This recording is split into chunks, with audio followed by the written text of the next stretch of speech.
My fiancé told my sister in a wheelchair to stay out of the photos, but what happened on the wedding day shocked all of us. Emma stays out of the ceremony photos, my fiancé Lauren said. The wheelchair ruins the aesthetic. My sister Emma sat frozen, tears welling in her eyes. We were at the final wedding planning meeting, 6 people around Lauren's parents' dining table, 8 days before a wedding that cost more than most people's cars. Excuse me? I said. You heard me? Lauren didn't look up from her Pinterest board. I've spent 2 years planning this wedding. Every detail is perfect. I'm not having a wheelchair in my pictures. Emma's hands gripped her armrests, the same armrests she'd been gripping since the car accident 4 years ago that took her legs and, apparently, her value in Lauren's eyes. Lauren, I'm Jake's only sister, and I'm sure you'll have a lovely view from the audience, my mother gasped. Lauren's mother looked uncomfortable, but said nothing. That's my sister, I said quietly, and this is my wedding. Lauren finally looked at me with those blue eyes I used to think were beautiful. Now they just looked cold. Jake, be reasonable. We're spending $40,000. The photographer costs $3,000 alone. I will not have my album ruined. Ruined, I repeated. You know what I mean. Emma wheeled backward. It's fine. I'll skip the wedding. No, I said. You won't. Lauren's eyes narrowed. Jake, don't make this difficult. I'm not making anything difficult.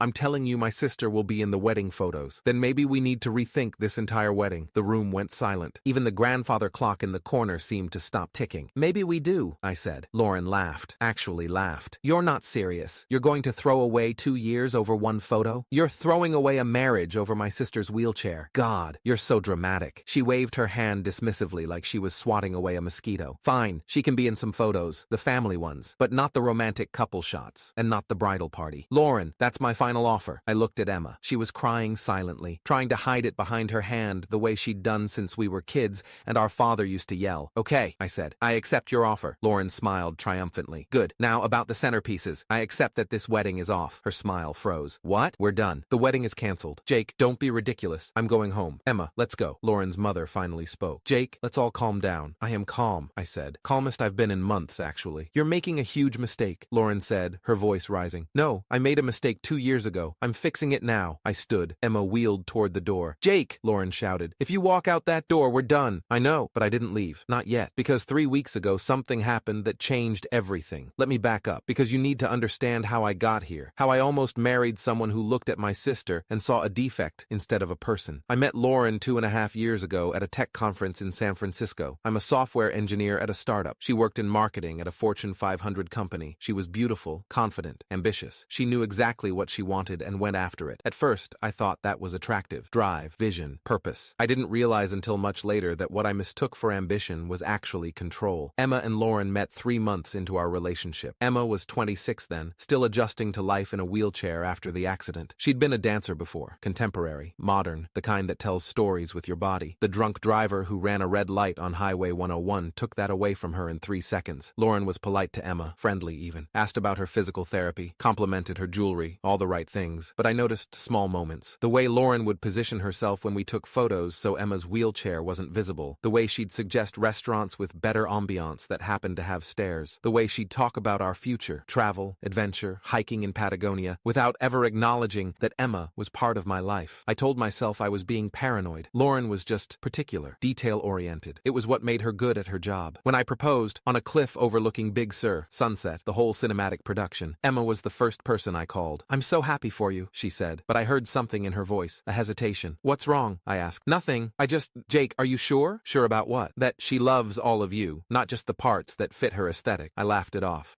You barely know her. I know. Maybe that's the problem. I should have listened. The wedding planning started immediately. Lauren had been collecting ideas since she was 12, apparently. She had 3 Pinterest boards, a binder with dividers, and opinions on everything from napkin folds to the exact shade of ivory for the invitations. I was fine with most of it. I didn't care about centerpieces or chair covers or whether we did a first look before the ceremony. I just wanted to marry her. But slowly, things started to feel off. We need to limit the guest list, Lauren said one night, 4 months into planning. We were sitting in her apartment, surrounded by fabric swatches. Okay, how many? 150, max. The venue cap's at 200, but I want it to feel intimate. That's fine. I've got about 30 people on my side. Family, close friends, some work people. Is Emma bringing a +1? I looked up from my laptop. I don't know. Why? Just asking. Wheelchairs take up more space. If she brings someone, that's 3 seats instead of 2. My stomach tightened. 3 seats. For her, her date, and the wheelchair. I'm just trying to plan the seating chart. Lauren, Emma is my sister. She gets a +1 like everyone else. I didn't say she couldn't. I'm just planning. But I heard what she wasn't saying. Emma's presence was a logistical problem, a space issue, an inconvenience. I let it go. I was good at that. Letting things go, smoothing things over, keeping the peace. 2 months later, Lauren suggested Emma wear a specific dress. I'm doing a champagne and gold color scheme for the bridal party, she explained. I thought Emma could wear champagne too. Match the bridesmaids. There's this beautiful dress at Nordstrom. That's really thoughtful, I said. And maybe she could wear a shawl, something elegant, draped over her lap in the chair. I saw it on a blog once. It looked really sophisticated. There it was again, that tightness in my chest. You want her to cover the wheelchair, not cover. Dress it up. Make it part of the aesthetic. Lauren, it's not a decoration. It's how she moves. I know that. God, Jake, why are you being so sensitive? I'm trying to include her, but she wasn't. She was trying to hide her. I told Emma about the shawl suggestion. She was quiet for a long time. It's fine, she finally said. If it makes her happy, I'll wear a shawl. You don't have to. Jake, I don't want to cause problems. This is your wedding. It's our wedding, and you're my sister. I know, but Lauren is going to be your wife. Pick your battles. So I did. I let the shawl thing go. Emma wore champagne. She'd wear the shawl. Everything would be fine. Except it wasn't fine. 3 weeks before the wedding, I came home early from work. Lauren was on the phone in the living room. I heard her voice before I saw her. I know, it's such a nightmare. The wheelchair is literally ruining every photo concept I have. I froze in the hallway. No, I tried to tell Jake, but he gets all defensive. It's like, I get that she's your sister, but this is my wedding, you know? My blood went cold. Exactly. Thank you. God, you're the only one who understands. Everyone else acts like I'm a monster for wanting nice photos. She was talking to Megan, her maid of honor, her best friend since college. I was thinking we could seat her behind one of the tall centerpieces during the ceremony, the ones with the high greenery. That way she's technically there, but not visible. I must have made a sound, or maybe she just sensed me. Lauren turned, saw me standing there. Hey babe, I have to go. Talk later. She hung up. How long have you been standing there? Long enough. Jake, you want to hide my sister behind a plant. That's not, you're twisting what I said. You called her a nightmare. You said the wheelchair is ruining your photos. Lauren's face flushed. You don't understand the pressure I'm under.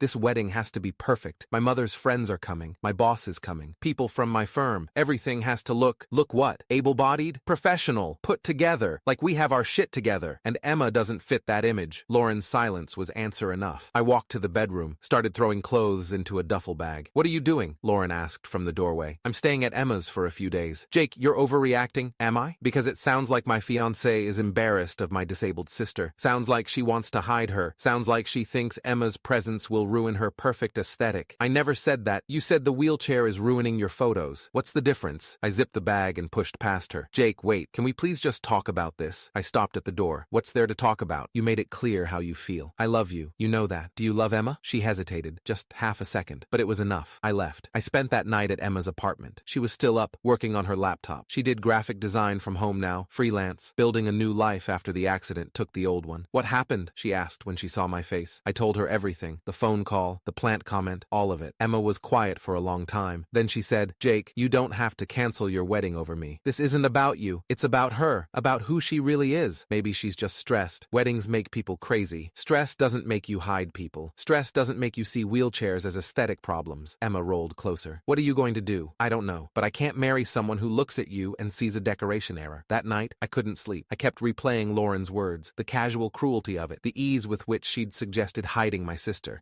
and I realized something. This wasn't new. This was who Lauren had always been. I'd just been too in love, or too afraid, to see it. So I made a plan. The next morning, I called Nathan Miller. He was an attorney I'd worked with on a contract negotiation for my startup. Corporate law, mostly, but he knew people. I need some advice, I told him. Personal matter. Shoot, I explained the situation. The wedding, the contracts, the fact that Lauren and I weren't married yet, had no shared assets, no legal ties. Who's on the vendor contracts? Nathan asked. Most of them are on my credit card. The venue, the photographer, the caterer. Lauren's parents paid for her dress and the invitations. So legally, you're the client for most vendors. Yeah. Then you can cancel. Just depends on the contracts. Send me copies and I'll review them. I spent that day forwarding every contract, every receipt, every email confirmation to Nathan. He called back that evening. Good news. Most of your deposits are refundable with written notice. The venue is the tricky one. You'll lose about 40%, but the photographer, caterer, florist, they all have cancellation clauses. You'll get 70 to 80% back. What about Lauren? Can she fight it? Fight what? She's not on the contracts. She has no legal standing. If you cancel, she can't stop you. And if she tries to rebook things, use the same vendors, the vendors are contracted with you. If you cancel and request refunds to your payment method, she'd have to start from scratch. New contracts, new deposits, all on her. I felt something loosen in my chest. Okay, don't send anything yet. I need to think. But I wasn't thinking. I was planning. Over the next 3 weeks, I played the part of the apologetic fiancé. I came back to Lauren's apartment. I said I'd overreacted. I said I was stressed about work. I said I was sorry. She accepted the apology with the magnanimous air of someone who'd been proven right. I'm glad you came to your senses, she said. Emma can be in the family photos. I already told you that. I'm not a monster. I know. Thank you. But I was gathering evidence. Screenshots of text conversations, voicemails. The phone call I'd accidentally been on when she told her mother that Emma was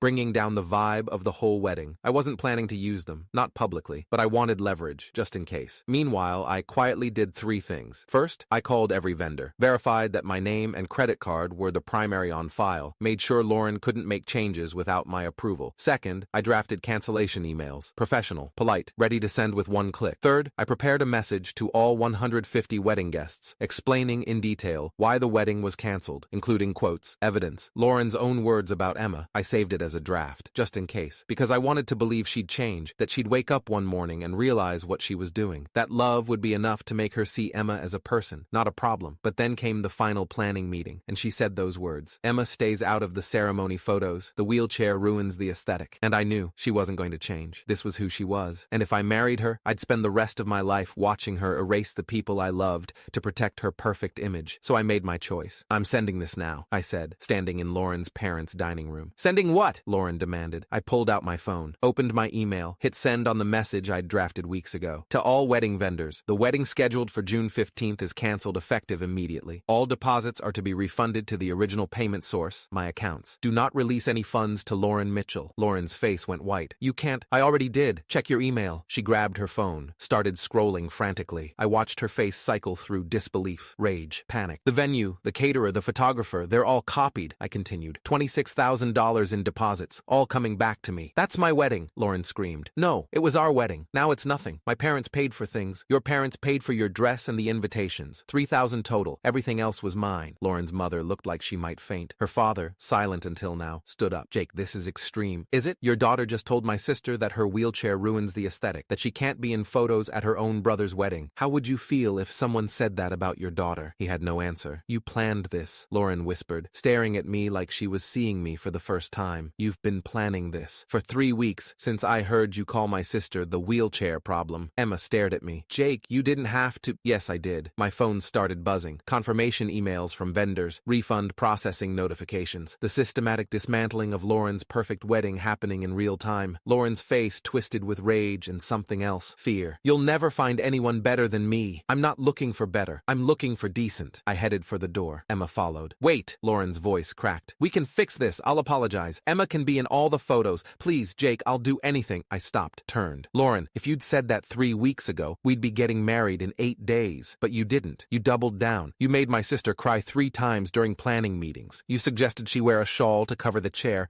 You told me she was bringing down the vibe. You told your mother you wanted to seat her behind a plant. I was stressed. You were cruel. There's a difference. So that's it? You're just going to humiliate me? I pulled up another draft email, the nuclear option, the one I'd prepared but hoped I'd never send. This is a message to all 150 wedding guests, explaining why the wedding is canceled, including direct quotes from your phone conversations about Emma, about how you wanted to hide her, about how you called her a nightmare. Lauren's eyes went huge. You recorded me? You were on speakerphone, in my house, legally recorded under California's one-party consent law. Her mother gasped. Jake, you wouldn't. You're right, I won't. I deleted the draft right there, showed them the screen, because despite everything, I'm not trying to destroy you. I just want you out of my life. Lauren was crying now, real, ugly crying. Jake, please, I love you. I made mistakes, but I love you. You love the version of me that fit your aesthetic, the version that didn't ask questions, the version that let you erase my sister to make your photos prettier. That's not fair. Fair? You wanted to hide a woman who lost her ability to walk because her wheelchair didn't match your color scheme. You wanted to seat her behind decorative plants like she was something to be ashamed of. And you called that planning. Tell me what's fair about that. Emma touched my arm. Jake, we should go. I looked at Lauren one last time, at the woman I'd almost married, and I felt nothing, just relief. Goodbye, Lauren. Emma and I walked to my car in silence. As I opened the passenger door for her, started the process of folding her wheelchair and loading it in the trunk, my phone exploded. Texts from Lauren's bridesmaids, her mother, her friends. My phone lit up like a Christmas tree with notifications. Megan, what the hell is wrong with you? Lauren's mom, you're making a terrible mistake. She loves you. Lauren's cousin, this is so cruel. She's devastated. I blocked them all, every single one. As I pulled out of the driveway, Emma was quiet, staring out the window. You okay? I asked. Jake, you just canceled your wedding, lost thousands of dollars, ended a 2-year relationship because of me, not because of you, because of her, because of who she chose to be. But look at me. I pulled keeled over, turned to face her. You're my sister. You're family. And family doesn't hide you behind plants. Family doesn't call you a nightmare. Family doesn't see your wheelchair as an aesthetic problem. She was crying. I'm so sorry. Stop. You have nothing to apologize for. Lauren should be sorry, but she won't be. Not really. She'll be sorry she got caught. Sorry she lost control. But she won't actually understand what she did wrong. Emma wiped her eyes. What happens now? Now? I get $26,000 in refunds. I tell mom and dad what happened, and I move on. That's it? That's it. But it wasn't, because 3 hours later, my phone rang. Unknown number. Hello? Jake, this is Charlotte Reed. I'm a wedding photographer. I was contracted for your wedding. Oh, hi. Did you get my cancellation email? I did. And I want to give you back the full deposit. All $3,000. The contract said 70%. I know what the contract says. But Jake, I need to tell you something. I've been in this business for 12 years. And about 2 months ago, Lauren called me. Asked if we could adjust the shooting schedule to minimize her words, not mine. Awkward wheelchair shots. My stomach dropped. What? She wanted me to pose your sister in ways that hid the chair, or shoot from angles that made it less visible. She sent me Pinterest boards, examples of what she called tasteful inclusion. And you said? I told her I photograph people, not poses. I document love, not aesthetics. And if she wanted a photographer who'd erase her future sister-in-law, she'd need to find someone else. Then why didn't you cancel the contract? Charlotte paused. Because she convinced me it was just nerves, that she'd come around, that you were a good guy who'd talk sense into her. I gave her the benefit of the doubt. I shouldn't have. So why are you calling now? Because when I got your cancellation email, I knew. I knew you'd seen the real her, and I wanted you to know that you did the right thing. I've shot weddings where the bride hid family members, edited out scars, cropped out people who didn't fit the vision. Those marriages don't last, because they're built on the lie that love is conditional, that some people matter more than others. I didn't know what to say. Keep the money, I finally managed. You earned it just for dealing with her. Charlotte laughed. I'm still refunding it. But Jake, your sister is lucky to have you, and whoever you end up marrying, she'll be lucky too. Over the next week, more vendors reached out. The caterer sent a bottle of wine with a note for standing up for your sister. The florist refunded the full deposit. Even the venue, which was supposed to keep 40%, sent back 75%. Word had gotten out. Somehow, vendors were talking, and they all seemed to know what Lauren had done. I found out why when Emma forwarded me a post from a private Facebook group called Bay Area Wedding Professionals. Someone, probably Charlotte, had posted a warning. No names, just a description of a bride who'd demanded a photographer hide a disabled family member, who'd referred to a wheelchair as an aesthetic problem. The comments were brutal. Jenny M., wedding planner. I think I know who this is. She called me too. Wanted to know if we could position the wheelchair-using guest strategically. I declined the contract. Marcus L., caterer. Red flags everywhere. If they'll dehumanize family, imagine how they'll treat vendors. Sarah K., florist. Anyone who sees people as decor isn't ready to get married. Lauren's reputation in the wedding industry was destroyed, and I hadn't said a word. Karma apparently had its own marketing team. 2 weeks after the canceled wedding, my parents invited Emma and me to dinner. They'd been quiet since I'd told them what happened, processing, dealing with their own feelings about the woman they'd almost welcomed into the family. We're proud of you, my mother said over dessert, for choosing Emma, for choosing decency. I didn't choose Emma over Lauren, I said. I chose basic human dignity over cruelty. That shouldn't be a hard choice, my father nodded. Your grandfather always said, show me how someone treats the powerless, and I'll show you their character. Emma reached across the table, squeezed my hand. Thank you, she whispered. For what? For seeing me. For making sure I wasn't invisible. You could never be invisible. Not to me. A month later,